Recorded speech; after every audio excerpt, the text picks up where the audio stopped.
Good morning everyone.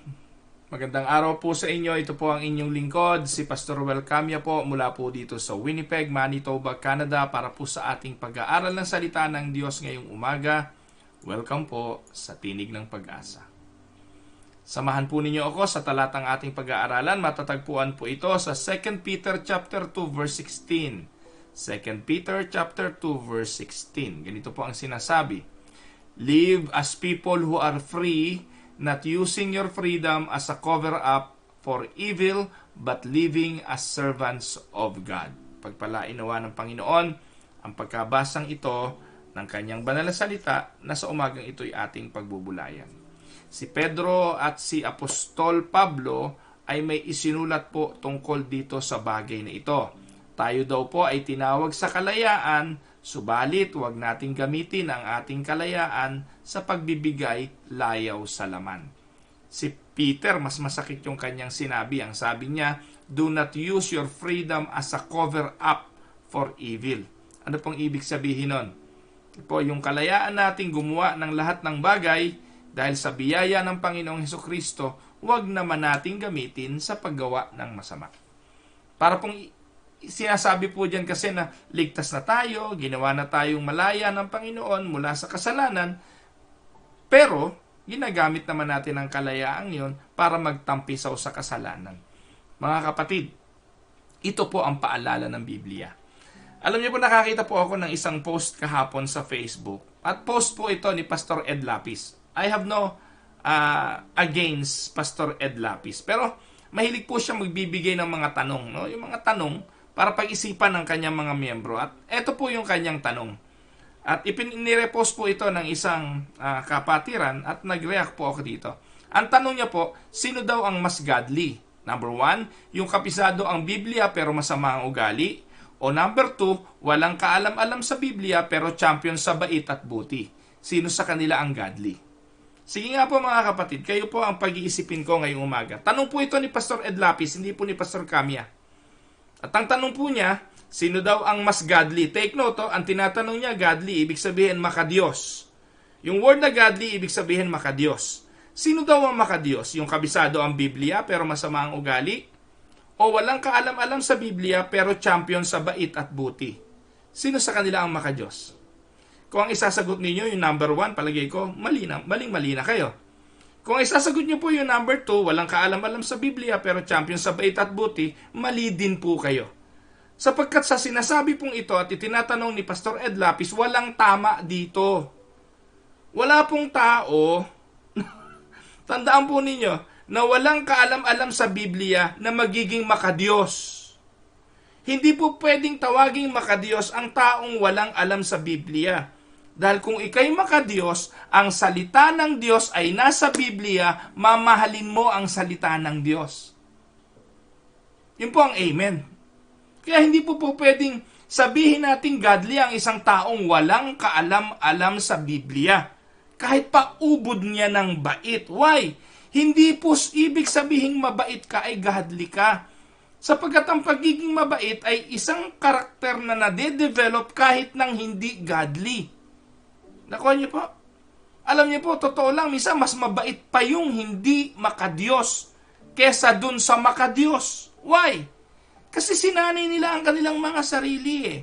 Sinanay nila ang kanilang sarili na ganun sila magsalita, malumanay, hindi sila magnanakaw, hindi sila nakikipagchismisan. Meron pong mga ganung tao na na-develop nila ang kanilang buhay sa ganung klase ng kabutihan at kabaitan na wala naman silang connection sa Diyos.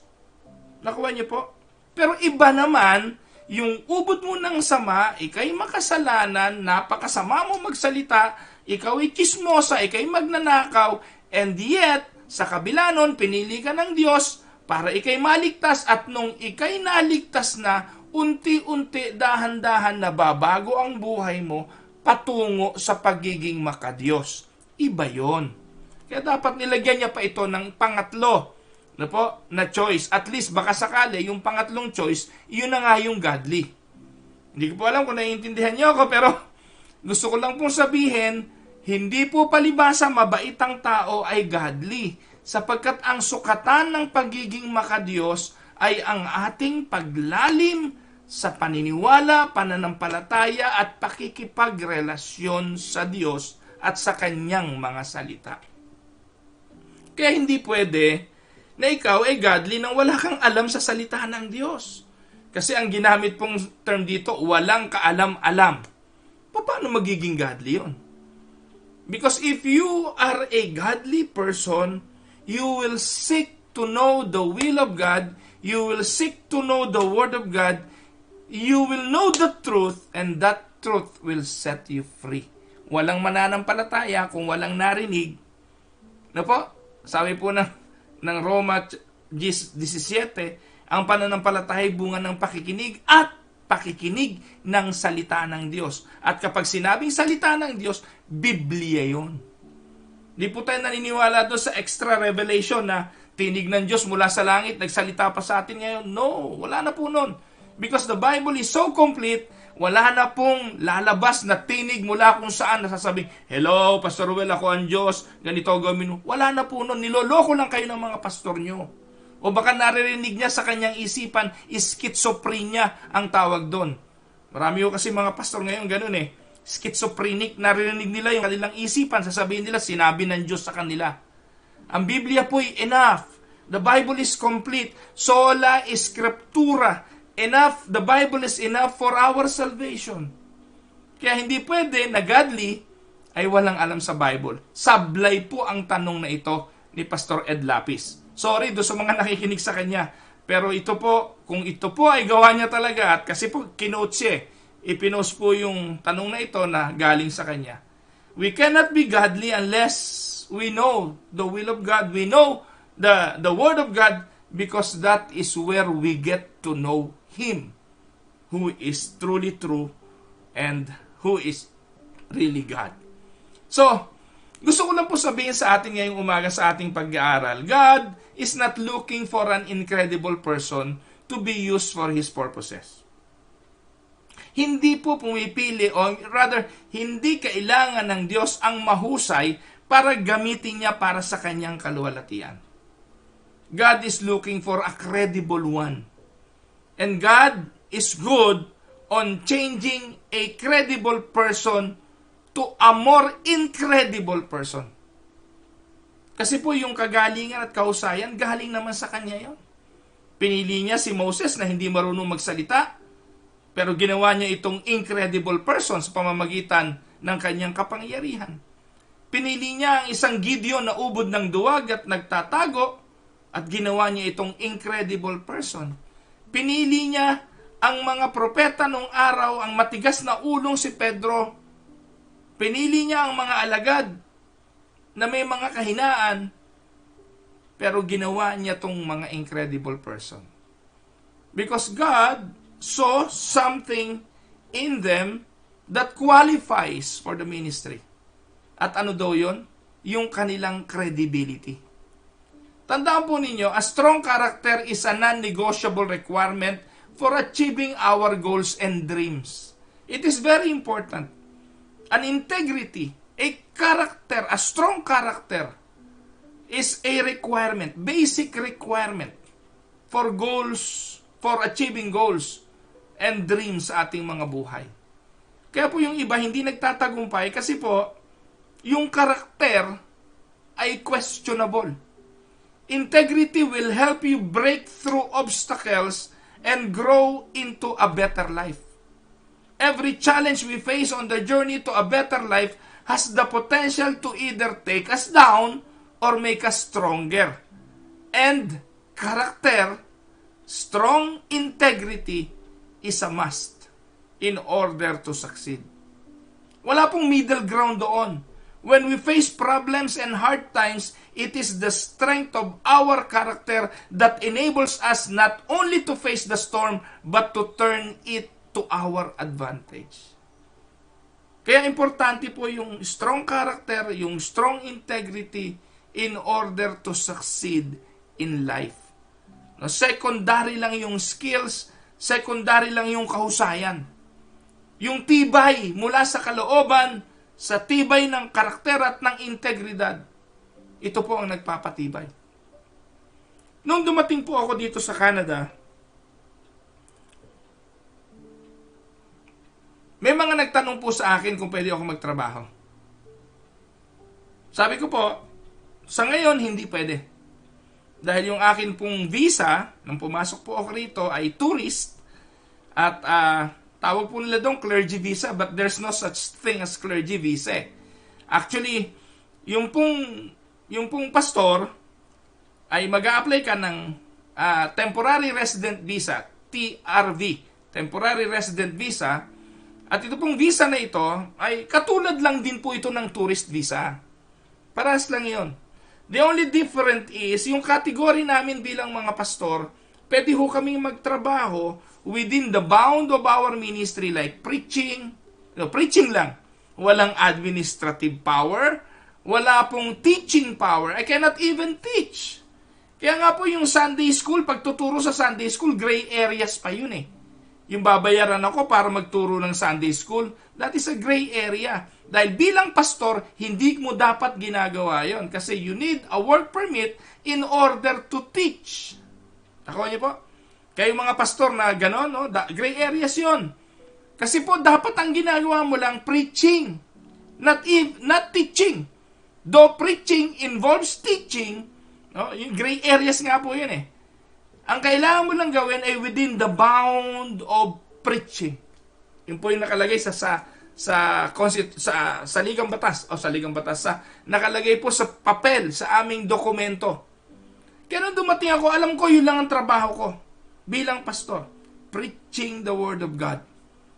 Kasi paglabas na doon, it requires a work permit. Yung mag-handle ng meeting bilang administrative pastor, that is not part of the job, because being an administrator, that also involves having a work permit. Kaya nung una, mga kapatid, tinatanong ako, pwede ba ako magtrabaho sa labas? Hindi. Hindi ako pwedeng magtrabaho ng labas sa aking ministeryo. Kaya nung dumating yung mga pastor dito, ng mga kaibigan nating mga pastor sa Calgary, pastor sa Edmonton, sa Lidok, lagi ko sinasabi sa kanilang mga pastor, tiis-tiis muna. Kung gusto ninyo magtrabaho sa labas ng inyong ministeryo, hintayin nyo kayo ma-permanent resident at hintayin ninyo na kayo maging citizen. Then you can work. Kasi po sa totoo lang, ang dami pa hong pwede namin gawin dito eh. Kung gusto ko pong mag-work sa fast food, pwede ako ron eh. Pwede po akong mag-work sa computer area, sa tech support. Pwede po ako sa call center. Pwede rin po ako sa marketing. Marami po akong pwedeng pasukan. O yung worst case scenario, pwede po akong pumasok sa pabrika eh. Kasi maraming mga pastor dito, nasa pabrika, nagwo-work sa mga manufacturing company. Pwede ko pong gawin yon. And it will add up to my income. Pero pinaalala ko po ito sa mga pastor noon. Imagine ninyo, meron po isang member ng church ang sabi, Pastor, sumama ka. No, tumulong ka sa amin na magkarpintero tayo. Babayaran ka namin under the table. Can you imagine? Itong miyembro na to, hindi na nahiya. Kausapin mo si pastor, sasabihin mo, babayaran mo ng under the table si pastor para magtrabaho sa carpentry job. At meron pong gumagawa nito, mga kapatid. Ngayon, ang sagot ko, nagtanong po yung pastor sa akin kung pwede niyang gawin yan. Sabi ko sa kanya, Pastor, kapag ginawa mo yan, yung kapatid na yan na nagyakag sa iyo ngayon, para ikaw ay pumasok sa carpentry job or sa restaurant job ng under the table, pagdating ng araw, isusumbat sa iyo ang lahat ng yan. Kapag sumama ang loob sa iyo niya, sasabihin, si pastor nung araw nag-work ng under the table, nasa na ngayon ang iyong integrity? Kaya mga kapatid, mag-siyam na taon na po ako rito, wala akong pwedeng isumbat sa akin ng kahit sino pagdating sa pera. Pagdating sa pera, hindi nyo po ako pwedeng sumbatan. Dahil marunong po akong magtiis at alam ko kung saan ko ilalagay ang aking sarili when it comes to protecting my integrity. Hindi ko po ito ginagawa bilang pakitang tao kung hindi ito po kasi ako. Tandaan po ninyo, strong character is a non-negotiable requirement. Non-negotiable requirement to achieving goals and dreams in your life. So kapag humarap ka sa problema ng buhay, kailangan mo ng strong character, walang middle ground doon. No, it is your strong character that enables you not only to face the storm, but to turn the storm into your advantage. While there are many, I would like to give 3 ways to maintain your integrity and strengthen your character. Paano natin to gagawin? Paano natin patitibayin ang ating mga karakter? Paano natin i-maintain yung strong integrity? 1. Strive to be the same person in front of the crowd as you are behind the scene. Yun ang unang-unang dapat gawin. Pag sumikapan nating maging tunay na tao tayo sa harapan ng mga tao at sa likod ng mga tao, huwag tayong maging pakitang tao. Matthew chapter 6 verse 1. Ang sabi po, beware of practicing your righteousness before other people in order to be seen by them. For then you will have no reward from your Father who is in heaven. Matthew 6:1. Pakaiwasan daw po natin, beware of practicing righteousness before other people. Yung magpakitang tao, kapag kaharap ang mga kapatiran sa church, bago kumain, nagpe-pray muna. Bago kumain, nananalangin muna. Pero pag wala nang nakatingin, subo na agad, kain na agad. Na hindi na makapagpasalamat. Mga kapatid, hindi po yung diwa ng pananalangin ang pinag-uusapan natin dito, pero yung diwa ng pagiging pakitang tao. Sana po, kung ganun tayo sa harapan ng mga kapatiran sa church, ganun din tayo sa loob. Sa loob ng simbahan, hindi tayo makabasag pinggan, pero sa loob ng bahay, basag tayo ng basag ng pinggan. And I hope you know what I'm talking about. Kapag nakikita tayo ng iba, parang ang bait-bait natin. Pero pag walang nakatingin, doon po mahalaga ang karakter. Doon mahalaga ang integrity when nobody is looking. Di po ba ang tao kapag gagawa ng medyo hindi maganda, titingin muna sa kaliwa, sa kanan, sa likod, titingnan kung may nakakakita. Ganyan po yung mga nagfi-fishing eh. Pag nakahuli ng malaki, naku po, laki, ililista ko kaya o hindi? Kasi po, pag malaki na po yung nahuli, dapat ililista sa lisensya. At once lang yun. Kapag nakahuli ka ng more than 28 inches, ililista mo na sa license mo yun. Hindi ka na allowed humuli ng the same size or more than that size within a year. Pero doon pa lang po mga kapatid, minsan nahuhuli na yung integrity natin eh. Yung sobra-sobrang dami ng hinuhuli. Those are the places where integrity is a must. When nobody is looking. Sabi po na Luke 12:2, ano po ang sabi? Nothing is covered up that will not be revealed or hidden that will not be known. O ngayon, naglitawan lahat ng mga kapalpakan ng ABS-CBN. Noon pala, bago pa mag-martial law, katakot-takot na utang ng ABS-CBN. Bagsak na pala yung ABS-CBN. According to the hearing, no, up to date po kasi ako sa hearing ng ABS-CBN sa Congress. Lumitaw yung totoo na yung palang CEO at may-ari ng ABS-CBN ay Amerikano, hindi po pala Filipino, bawal na bawal sa saligang batas. So, ang dami pong paglabag. Nagbenta po ng TFC, nagbenta ng yung TV box, pala naman, bawal yun. Naglilitawan ngayon. Sa pag-aakala nila na hindi lilitaw itong mga bagay na ito, at mako-cover up po nila dahil hawak po nila ang media, hawak po nila ang mga politiko. Ngayon po lumitaw. Wala pong bagay na pwedeng itago habang buhay. Ngayon sa bahay natin, sa buhay natin, anong mga bagay na nakatago? Magugulat na lang po tayo kasi ang basura, ang bagay na nabubulok, kahit na po anong gawin yung pabango, mangingibabaw ang baho niya at lilitaw yan. At nasangsang ang amoy kapag iyan ay lumitaw. Nothing is covered up that will not be revealed or hidden that will not be known. That is why it is very important to live a life of integrity. Yung mamuhay tayo ng walang itinatago. Titus chapter 1 verse 16. Sabi po ni Pablo, they profess to know God, but they deny Him by their works. They are detestable, disobedient, unfit for any good work. Titus 1:16. Mga kapatid, when the pressure is on, what's inside always comes out. Amen? When the pressure is on.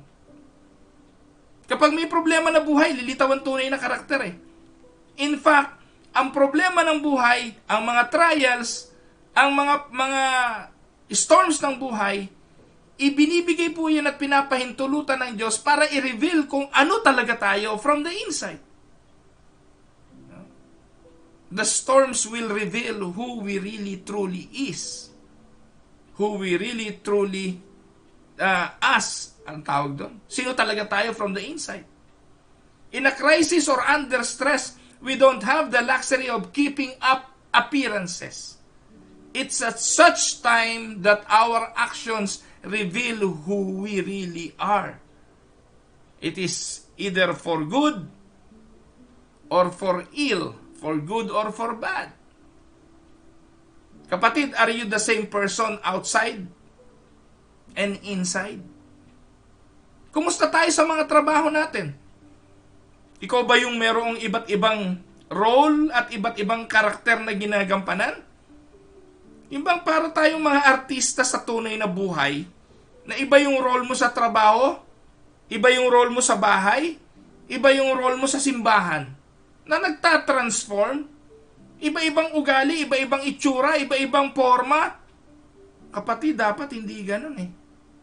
Dapat yung Pastor Ruel sa loob ng simbahan, siya ring Pastor Ruel sa kanyang bahay, at siya ring Pastor Ruel sa tindahan o sa supermarket. Dapat hindi nagbabago. Kung sino tayo sa harapan ng ating mga pamilya, ganoon din tayo sa harapan ng mga hindi natin kakilala. Are you the same person outside or inside? Do you live different around different peer groups? Does your environment determine your speech or it is consistent no matter what? Tandaan po ninyo, people who value integrity are the same in every crowd. They are the same in every table. They are the same in every circumstances. Popularity isn't important. Popularity isn't important. Being able to bring credibility to the table regardless of the setting is what matters. You can only do this if you have integrity. And that means being the same person in every environment. Yan po ang inaasahan sa atin bilang mga Kristiyano. Pagkaharap mo mga kapatiran sa church, ang alam nila hindi ka umiinom ng alak. Pagkaharap mo kapatiran sa church, alam nila wala kang bisyo. Pero that is a different thing kapag ang kasamahan mo na sa trabaho ang iyong kaharap. Kaya mo bang tindigan na ikaw ay walang bisyo? Kaya mo bang tindigan na ikaw ay hindi umiinom? Kaya mo bang tindigan na ikaw ay makadiyos? Whether you realize it or not, people are watching. Mga kapatid, simula po nung nauso po sa akin yung mag-vlog. Maniwala man ho kayo o hindi, kahit na po naka-face mask ako, nakikilala po ako ngayon ng tao dito sa Winnipeg. Uy, kayo po yung nagbablog? Kayo po yung si Ruel? Kayo po yung si Pastor? Mga kapatid, it added extra burden on my shoulder. Pero magiging pabigat po ito kung namumuhay po ako ng iba't ibang uri ng pagkatao. Pero ako po'y naniniwala, it will not be an added burden on my shoulder kung isa lang ang buhay ko. Sa loob, sa labas, sa simbahan, sa trabaho, sa bahay, kahit saan, kung isa lang ang buhay mo, wala tong problema. Amen po ba mga kapatid? Being able to bring credibility to the table regardless of the setting is what matters. You can only do this if you have integrity. And that means being the same person in every environment. Whether you realize it or not, binabantayan po tayo ng ating mga kaibigan, ng ating pamilya, ng ating mga co-workers, lalong-lalo na ng ating mga anak. They are observing whether or not your words align with your actions. The question is, what message are you sending? Is it one that conveys consistency, or it is one that conveys confusion? Your character and integrity should support your success, not undermine your success.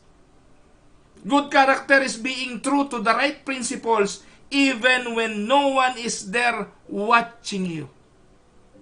Being faithful to God in your private life is more important than your public perception. Hindi ka pwedeng pagpalain ng Diyos with big things unless you have proven to be upright and righteous in the small things. Hindi ka pwedeng pagkatiwalaan ng Diyos ng mataas na posisyon kung doon sa maliit na posisyon ay hindi ka niya mapagkatiwalaan.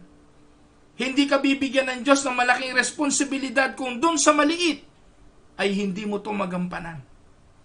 He cannot bless you with big things unless you have proven to be upright and full of integrity in the smaller things.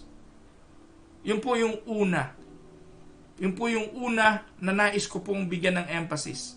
Strive to be the same person in front of the crowd as you are behind the scene. Pangalawa, be very careful not to conform. Mas madali po kasi ang makiayon na lang. Matandaan po ninyo, character isn't who we say we are. Character isn't who we say we are. Character is who we actually are. You can fake almost anything in life, but you cannot fake your character. Ang dami na pong fake ngayon. Yung Rappler, no? Yun daw po ang reyna ng fake news. Ayun, kulong yung kanyang CEO ngayon. Kasi pag fake, mabibisto. Kapag hindi totoo, lilitaw. Hindi po ba? You cannot fake your life. You can fake almost anything but your character. But not your character. You either have it or you don't have it. Character means doing the right thing regardless of what others think. It often means standing alone and acting courageously. That is character. Kahit ikaw na lang. At least, nanindigan ka dun sa alam mo na ayon sa prinsipyo ng banal na kasulatan. Madalas mo maririnig yung salitang, ang KJ mo naman. Isa lang, hindi mo pa mapagbigyan. Pero sa kabila ng lahat ng iyon, naninindigan ka dahil alam mo na hindi yung tama sa iyong conviction. Pero once na bumigay ka na, mga kapatid, sa konting bagay na yon, bumagsak at gumuho ang iyong integridad. Sasabihin ng mga tao, wala, tangay din natin yan. Bumigay na yan minsan, bibigay din yan sa susunod.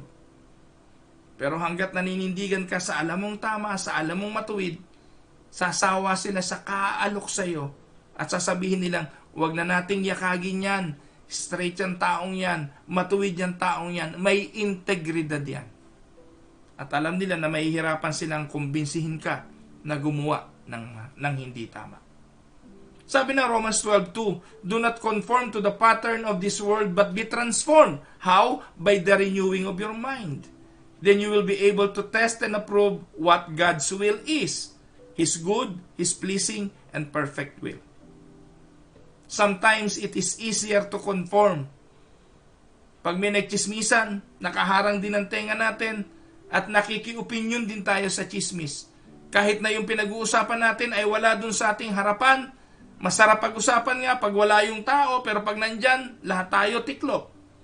Sabi nga nung isang kaibigan ko, yung kumpanya raw na pinapasukan niya ngayon, kahit mga puti. Ano po? Alam niyo po ba mga kapatid, akala natin Pilipino lang ang chismosa? Naku po, yung mga kapitbahay ko rito, mga puti, ubod ng chichismosa rin.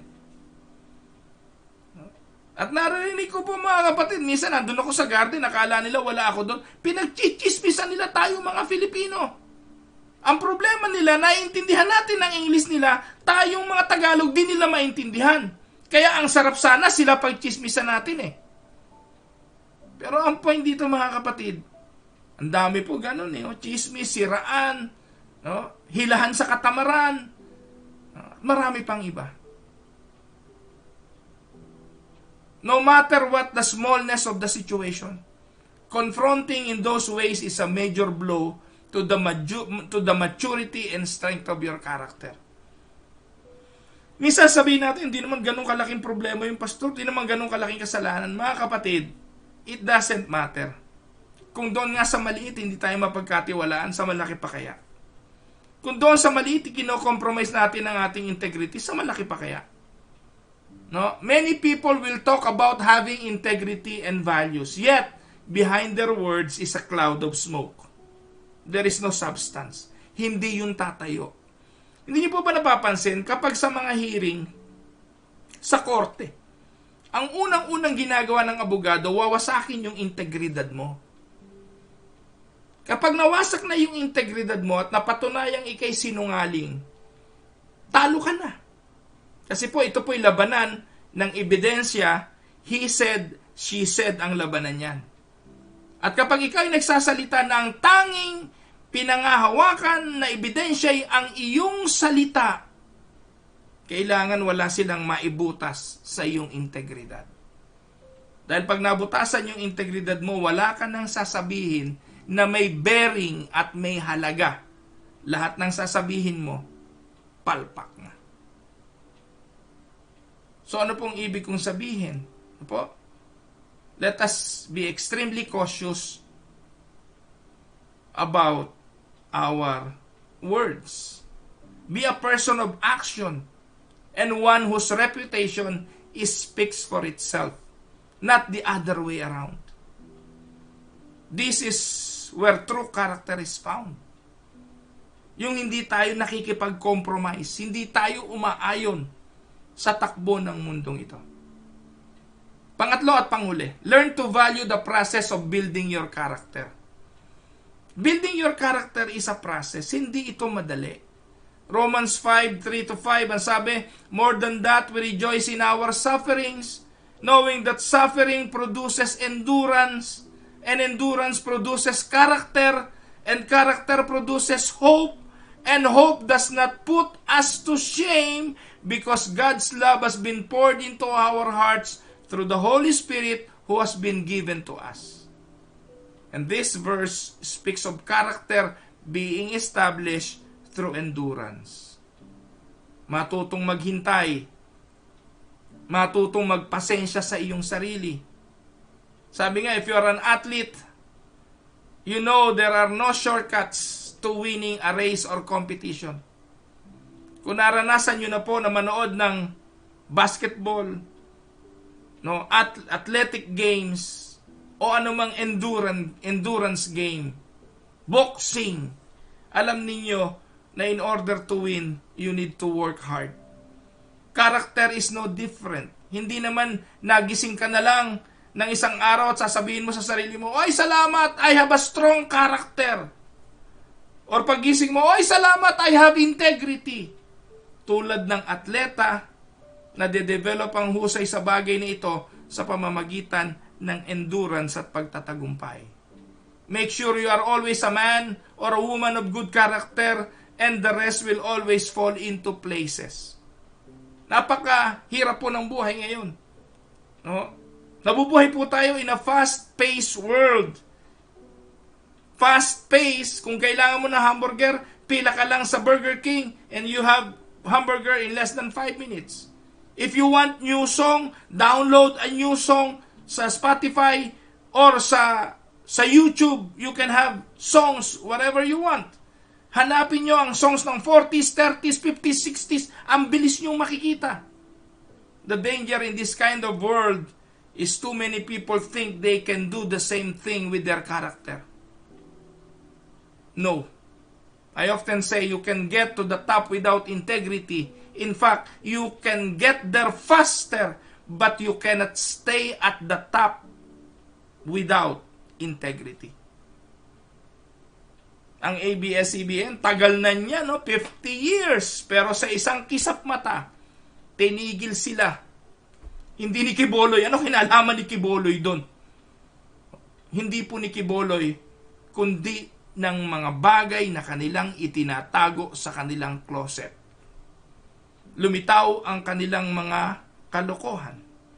Lumitaw ang kanilang mga pandaraya sa taxes. Ang pagbebenta ng mga bagay na hindi dapat ibenta sa mga banyaga, ng shares of stock sa mga banyaga. Well, napahayag ko lang po ito. Siguro nakita niyo where I stand when it comes to ABS-CBN. Kahit sa GMA, that is my stand. I am not into television. In fact, meron kaming television pero hindi po ito nabubuksan madalas. Pero ang point ko po rito, kapag meron ka itinatagong bungo sa iyong closet, hindi pwedeng hindi ito lilitaw. You can get to the top without integrity, but you cannot stay there any longer. It may take longer to get where you want to go when you refuse to take a shortcut, but there's treasure in the waiting. I've learned that it's in those times when I'm forced to struggle with the weight that my faith, my spiritual roots, and my maturity grow most.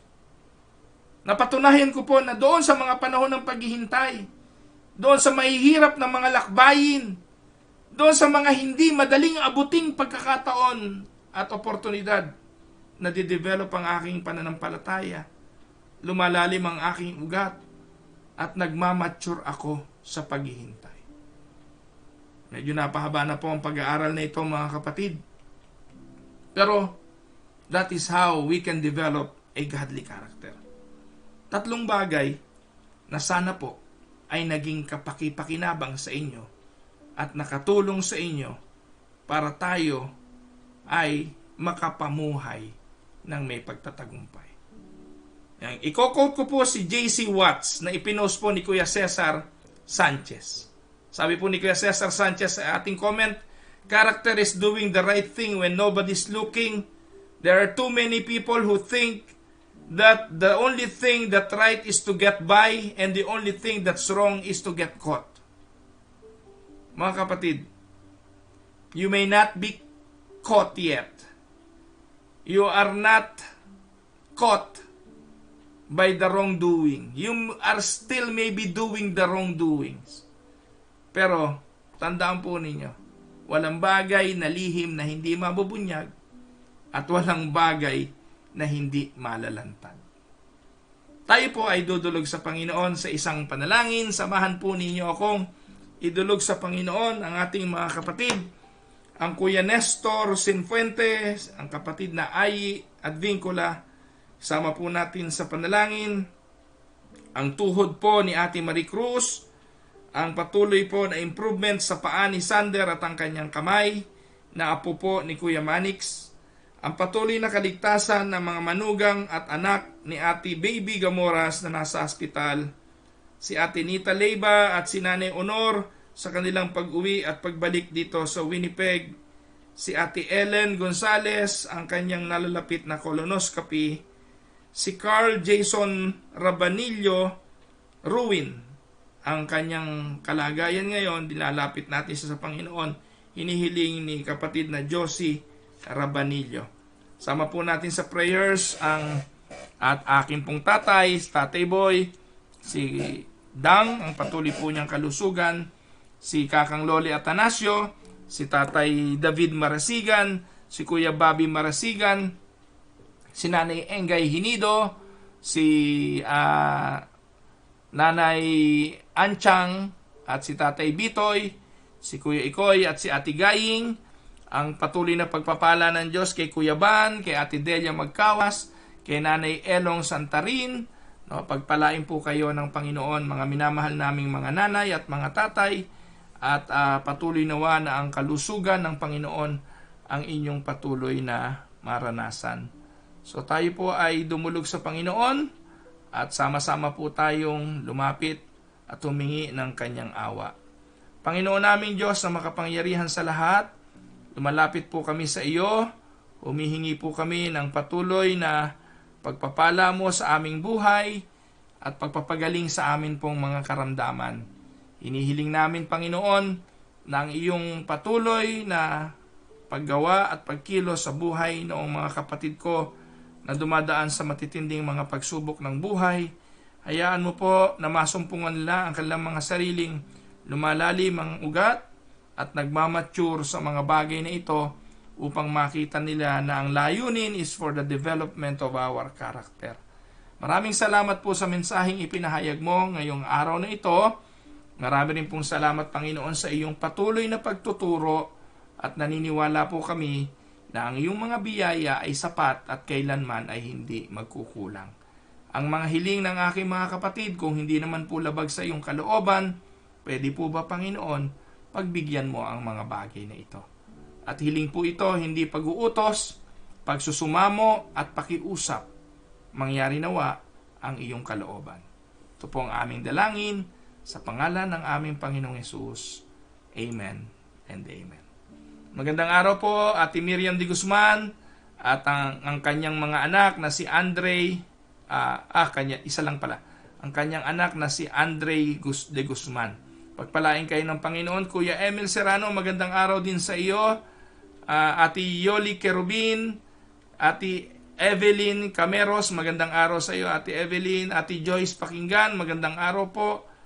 Ate Neneng Sintos, kapatid na Josephine Reyes, kapatid na Raquel Arevalo Bayot, ganun din kay Weng at kay Arnold Arevalo at kay Inigo, kay Marilu Reyes, kay Ate Hasmin Lucero, kay Ate Elvie at kay Kuya Dol Paredes, pagpalain po kayo ng Panginoon, kay Ayi Advincula, kay Lily Camyalu, pagpalain naman ng Panginoon ng iyong sambahayan bunso, ang iyong mga anak at ang iyong asawa.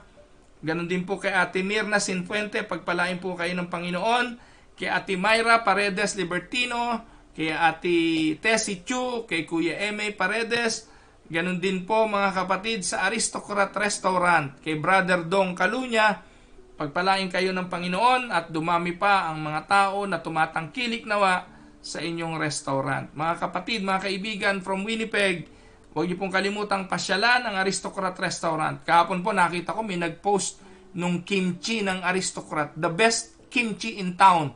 Kaya po kung naghahanap kayo, kakaiba po yung kimchi nila. Gaya na sinabi ko, gumagawa po ako ng sariling kimchi pero hindi ko po maikumpara yung kimchi ko sa kimchi ng Aristocrat Restaurant.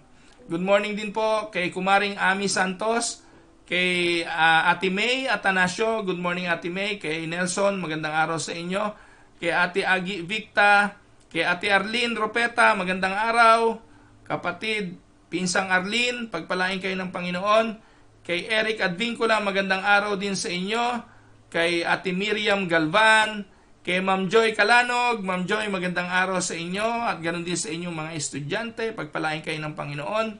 Kay Bernadette Causaren, kay kapatid na Vanji Magnaye, kay Kuya Eric Maynes, kay Tita Castillo, kay Ate Betty Saria, kay Darren at kay Marlet Sakdalan, magandang araw, at kay DM, ganoon din kay Kuya Larry Montillano, kay Ate Laila Lontok, magandang araw Ate Laila, pagpalain kayo ng Panginoon ng ibayong kalusugan at pagpapala, ganoon din sa inyong buong sambahayan. Magandang araw kay Marjorie Enriquez Almasar, ganoon din sa kanyang asawa at sa mga nakikinig ngayon sa kanyang tindahan sa Amerika, pagpalain kayo ng Panginoon.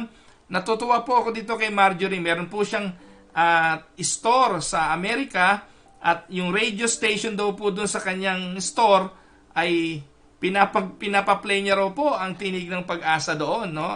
So salamat po kapatid na Marjorie, sila po yung mga kapatirang kabataan pa hunong araw yan nung ako'y nasa Caloocan. Pero ngayon matagumpay na po siya na na may bahay at matagumpay na negosyante po sa dako ng Amerika.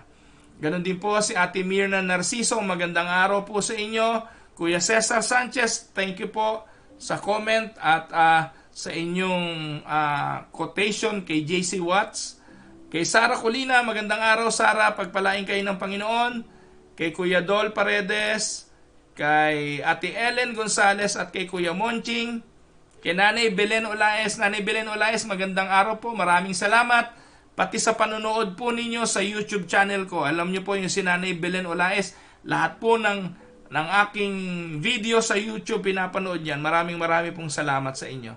Ganon din po kay Ate Marie Cruz, kay kapatid na Josie Monson, kay Ate Nelia Ramos, ayan, kay Ate Gina De Castro at kay Kuya Pedoy De Castro. Pagpalain kayo ng Panginoon.